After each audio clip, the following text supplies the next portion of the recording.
Here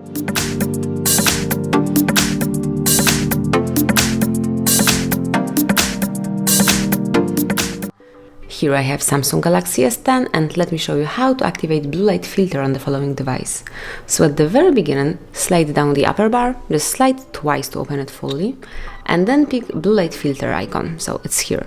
You can simply by tapping activate this mode, and if you would like to switch it off, just click on the same, tap one more time, and that's it. If you would like to personalize this mode, just tap on it one more time, but hold it for a bit longer. And now, if you will pick turn on now, you can change the opacity, so you can add some warmer and cooler colors.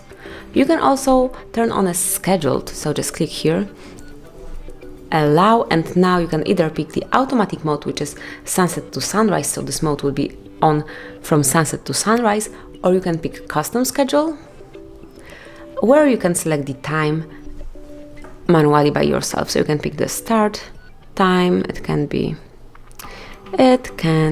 for example 10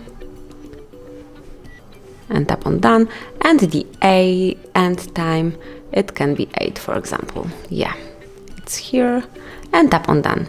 So every day between 10 and 8 next day, this blue light filter will be automatically activated. So that's it. Thanks for watching. Please subscribe our channel and leave the thumbs up.